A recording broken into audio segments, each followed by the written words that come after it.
Oke, sekarang kita akan membahas mengenai Kolmogorov-Smirnov ya. Nah, ini sering ya kalian dengar mungkin. Kolmogorov-Smirnov test lah ya. Yaitu. Nah, jadi ini adalah non-parametric statistical test yang digunakan untuk mengcompare, membandingkan dua kumulatif suatu distribusi. Jadi contohnya distribusi normal ini theoretical ya.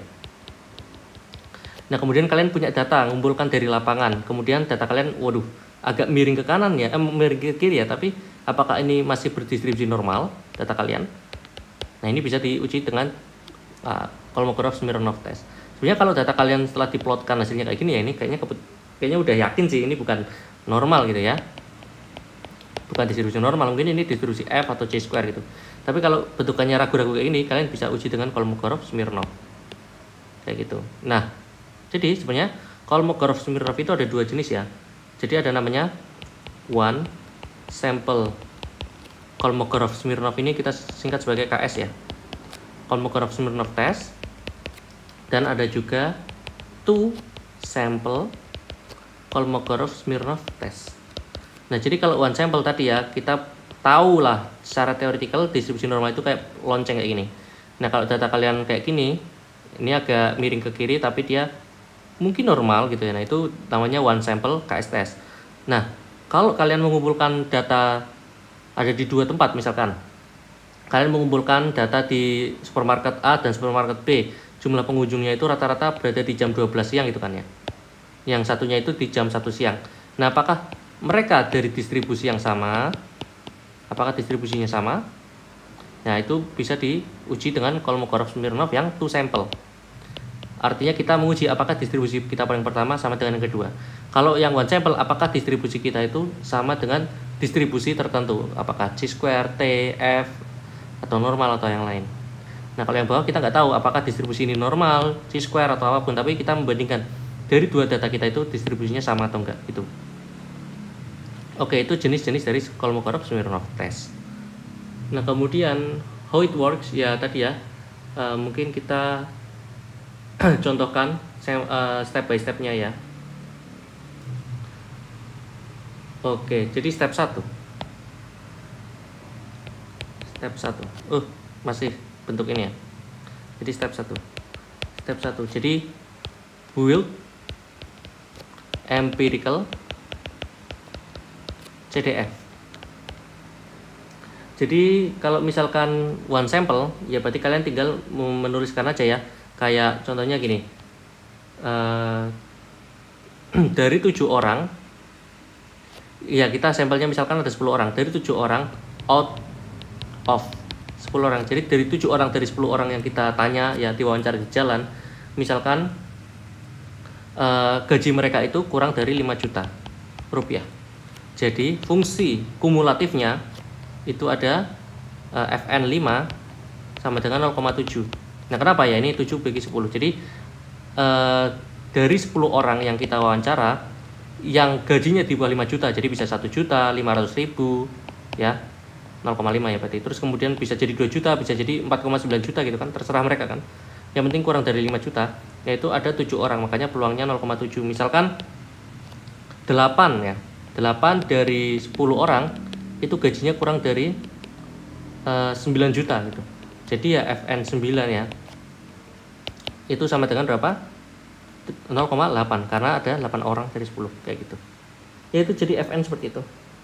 Kalau Fn 6 berarti berapa? Berarti tetap 0,7 ya. Fn 8 berarti ya tetap 0,7 karena kan baru Fn 9 ini yang 0,8. Nah, kayak gitu.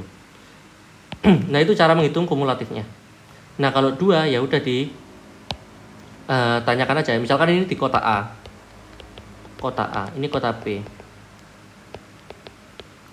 Nah, ini kalau two sample ya. Jadi misalkan 6 ya. 6 dari 10 orang gajinya di bawah 5 juta. Nah, ini di kota B mungkin gajinya malah lebih banyak ya. Jadi yang di bawah 5 juta lebih sedikit gitu.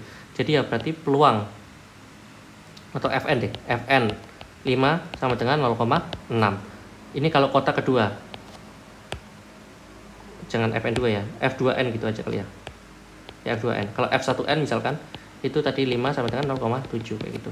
Jadi intinya kita membangun lah F1N, F2N untuk yang 1, F1N untuk yang 2 gitu ya. F2N yang 2. F1N yang 3 dan seterusnya ya. Dan seterusnya. Nah, tapi kalau misalkan kita set sampel ya berarti cukup bikin aja Fn 1, Fn 2, Fn 3 sampai 10 ya, karena sampel kita 10. Itu. Ini kalau two sample. Two sample test. Ini kalau misalkan one sample. Karena kalau one sample itu dibandingkan dengan kumulatif theoretical.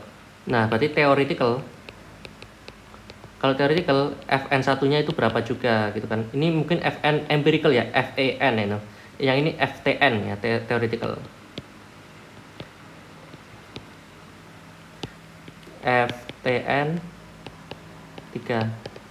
Ya, kalau misalkan Fn ini ya tinggal dimasukkan ke rumus saja ya, seper akar 2 sigma kuadrat pi, kemudian eksponensial min x min mu kuadratkan dibagi dengan 2 sigma n, kayak gitulah. Jadi kalau theoretical pakai rumus distribusinya kan kita udah punya, atau pakai tabel ya, nanti kita bisa dapatkan nilai-nilai ini ya. Jadinya seperti itu. Intinya adalah one sample itu dibandingkan dengan theoretical. Kalau misalkan dua sampel ya kita menghitung kumulatif empiricalnya untuk kedua-duanya. Nah, kemudian tinggal dicari selisihnya. Jadi misalkan ini ya, kita ke sini F2N, oh ini 1 nih, ini 1 2 3. F2N1 ini step kedua ya. Jadi step 2 kita hapus aja deh ini. Oh, salah. Jadi step kedua. Step 2. Hitung ininya ya.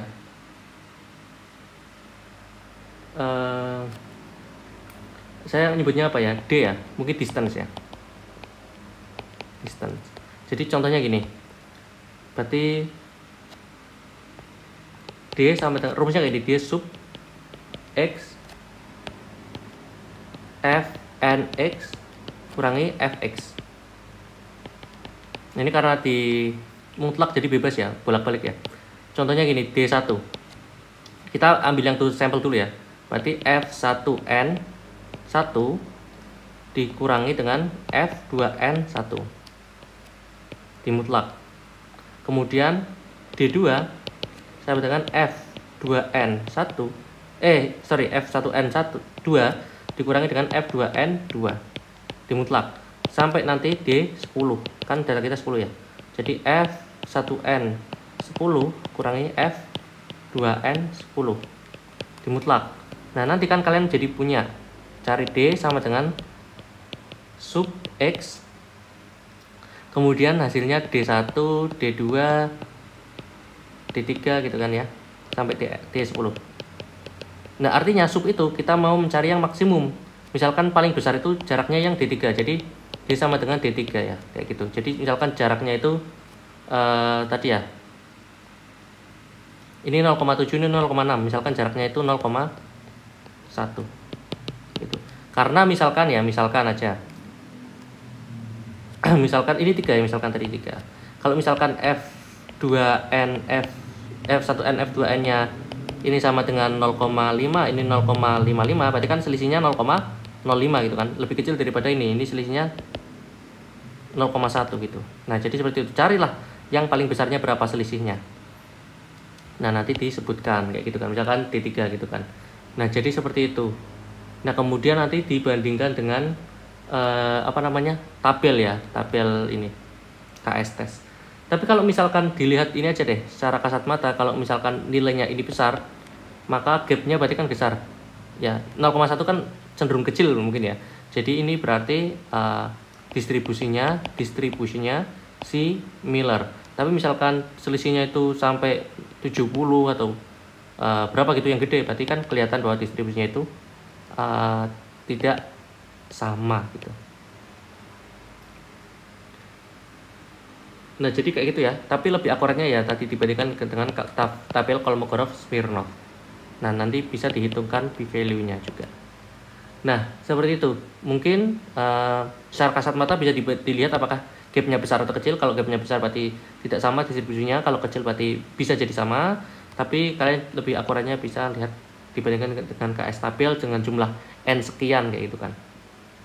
Oke, mungkin sekian itu tentang kalau mau corruption mirror test. Jadi bisa untuk ngetes terhadap theoretical apakah distribusi dari data kita normal, apakah T atau apa, atau dari dua data kita distribusinya sama atau enggak.